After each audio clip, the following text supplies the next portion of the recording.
nuestro ya viejo Código del Trabajo. Voces de apoyo y rechazo se han producido, pero más allá de eso, la experiencia recomienda modernizar las leyes laborales y adaptarlas a los requerimientos del mundo actual. El doctor Rómulo López está aquí para analizar el tema. Buenas noches, bienvenido. ¿Cuánta necesidad tiene el país de reformar su código laboral para podernos introducir en esta necesidad de las zonas comerciales, en estas zonas de libre comercio? Yo pienso que lamentablemente si no hay un enfoque objetivo de lo que está pasando en el mundo y qué es lo que queremos, es difícil que estas reformas que son paños tibios puedan dar buenos resultados. El mundo marcha hacia la total eliminación de los privilegios de todo nivel, privilegios de los trabajadores, privilegios de los empresarios y privilegios de los grupos de exportadores o importadores. Yo creo que las reformas laborales, en mi opinión, deben darse bajo otro contexto. Hay un proyecto presentado por el Ejecutivo que tiene la finalidad de remozar de alguna forma el actual Código del Trabajo. Pero paralelamente a eso, el presidente de la Comisión de lo Laboral, el miembro del Partido Comunista, marxista-leninista, miembro del PADI, abogado René Mollé, pues lo hace más duro y más radical, creyendo que todavía en nuestro país podemos estar pensando igual pues que se decía en las prédicas leninistas. Yo estimo que esos proyectos no le dan ningún beneficio al país. El uno son paños tibios y el otro pues realmente es aberrante y obsoleto y retrógrado, el planteado por el diputado René Mollé. De todas maneras debemos dar un primer paso y los ecuatorianos, un gran sector cree que el Congreso está llamado ya a tramitar este proyecto de reforma, sea cual fuere, en el afán de dar seguridad a los empresarios, dar seguridad a los trabajadores y sobre todo atraer los capitales extranjeros. Fundamentalmente hay dos cosas en lo que usted ha planteado: la seguridad para los trabajadores y atraer los capitales extranjeros.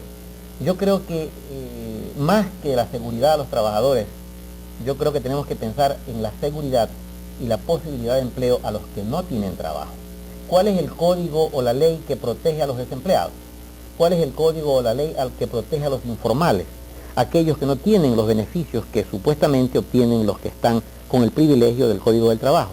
Yo creo que por ahí debemos caminar. Y por otra parte, para atraer la inversión de riesgo, sea originaria de ecuatorianos o de extranjeros, en mi opinión, debemos cambiar las ideas, los conceptos, los planteamientos mentales. De otra manera, el Congreso está empapelado de leyes y reformas de leyes. Yo personalmente creo que la función del Congreso no es legislar, sino deslegislar, desregular. Debemos ir a un planteamiento de que se eliminen estos beneficios o privilegios, beneficios entre comillas, que lo que hacen es evitar crear nuevas fuentes de empleo. Para mí lo sustancial es la necesidad de crear otras plazas de trabajo, capacitar mano de obra, transferir tecnología y permitir que los trabajadores o la gente que actualmente en el Ecuador demanda empleo pueda obtener una plaza digna para ejercer su actividad. ¿Cuál es el camino? Quizás de la convocatoria a una consulta plebiscitaria que permita a los ecuatorianos en su mayoría pronunciarse por lo que debe introducirse en las reformas, por lo que debe hacerse quizás. Aquí estamos viviendo en función de ciertas élites privilegiadas. Observe lo que acaba de ocurrir en Quito, en la liquidación de una parte de la fábrica Al Internacional. Los dirigentes sindicales pues se sobaban las manos y se regodeaban porque sabían que su planteamiento podía tener cierto éxito. Ya sabemos lo que significa para la dirigencia sindical la liquidación de una empresa y los réditos que eso implica. Sin embargo, los trabajadores, que ya conocen cómo actúan sus dirigentes, optaron por una solución extraordinaria. Echaron al tarro de basura la gestión sindical y cobraron su indemnización.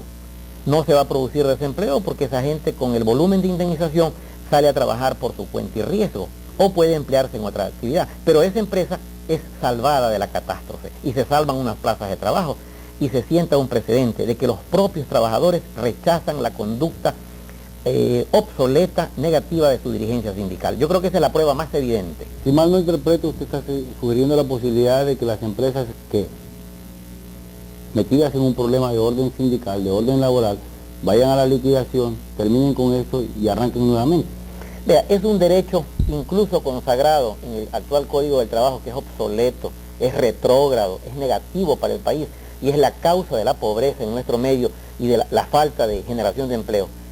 Es un derecho del patrono liquidar su empresa, más aún cuando está sometido a estas aberrantes, entre comillas, mejoras o beneficios. Yo creo que tenemos que dar paso a una libre actividad, en que el trabajador pueda negociar su capacidad, su competencia y al mismo tiempo obtener un ingreso que sea de acuerdo a su capacidad y experiencia. Pero si el Estado o los dirigentes sindicales ponen un salario tope, ese trabajador ve mermada su capacidad. A su vez, a la inversa, el salario mínimo llamado vital impide la creación de nuevas plazas de trabajo. En el momento en que usted sube el salario mínimo vital por decreto, ocurre un fenómeno curioso. Muchos de los que están dando empleo ya no van a volverlo a dar. Ve el caso del trabajador doméstico. Si usted sube el salario mínimo vital a 60 u 80 mil sucres, muchas personas considerarán que ya no es conveniente tener un trabajador doméstico. ¿Qué ha producido esto? Desempleo y un caos social. Hay que encontrar un camino de solución. Yo creo que el camino de solución está en cambiar la mentalidad de nuestros asesores laborales. Personalmente creo, repito, que el proyecto que se tramita en el Congreso, tanto el del Ejecutivo, es, en mi opinión, un cúmulo de paños tibios, irrelevante, intrascendente para el reto en que está inmerso el país. El país necesita ir a un enfoque diferente. Y por otra parte, el proyecto del diputado René Mollé, realmente eso es pues de trogloditas y de la época de las cavernas. ¿Por qué quizás el Partido Social Cristiano no ha aportado con un nuevo proyecto que vaya un poco más adentro a profundizarse en el tema, que vaya a encontrar más soluciones al problema? Lamentablemente la estructura del Congreso no nos permite hacer planteamientos de fondo. Hay proyectos de leyes que permiten la creación de nuevas plazas de trabajo, que permiten la apertura al capital de riesgo, y sin embargo el Congreso no los trata. Es decir, la mayoría dominante en el Congreso, al margen de que sean o no oposición al gobierno, todos tienen un entorno mental, un entorno intelectual que está en lo que se llama eufemísticamente la centroizquierda. Ellos todavía siguen pensando que esa es la alternativa. Los socialistas dicen que hay un socialismo bueno y un socialismo malo. El malo es el que ha caído en Europa, el de ellos es el bueno, pero si el de ellos es igual y peor que el de Europa.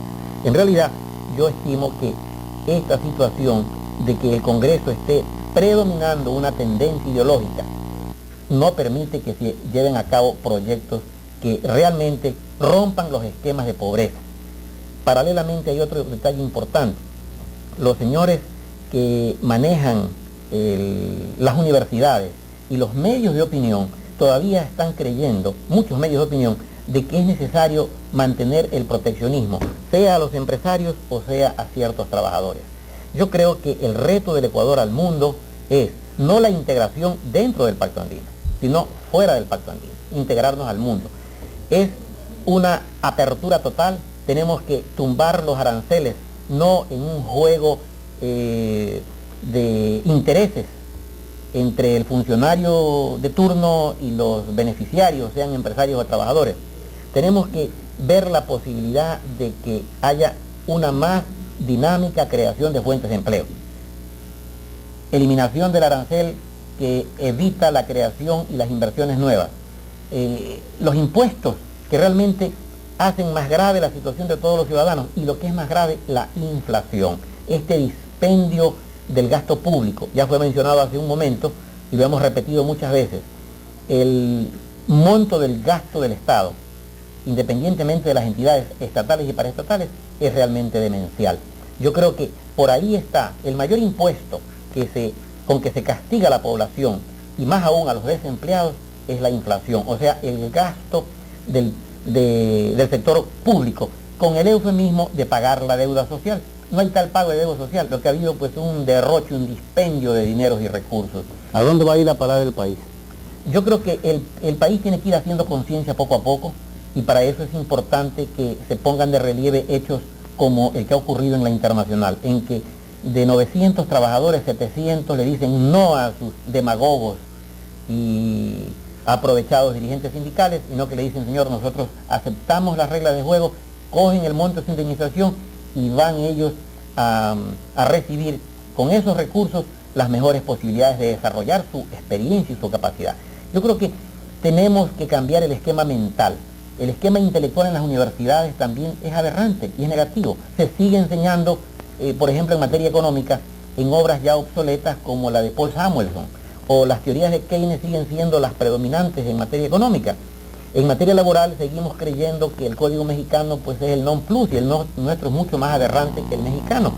En materia de integración tenemos la obsesión de integrarnos hacia adentro en el enfoque de lo que se llama las teorías cepalinas, o sea, aquello que realmente nos creó un grave perjuicio, como la teoría del deterioro de los términos de intercambio, la teoría del capital centros-periferia, la teoría de que el pobre es explotado por el rico.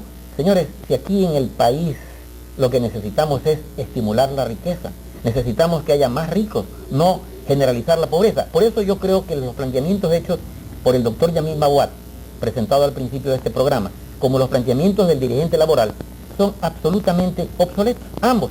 Ninguno de los dos funciona para el país, en mi opinión. Ambos deben ser desechados porque revelan la actitud paternalista, teorías obsoletas que no están de acuerdo con lo que ya los propios socialistas han echado al tarro de basura o al basurero de la historia en Europa Oriental. Gracias, diputado. Las reformas laborales son una necesidad. Ahora es el Congreso y el Gobierno los que deben agilizar la modernización del Código de Trabajo.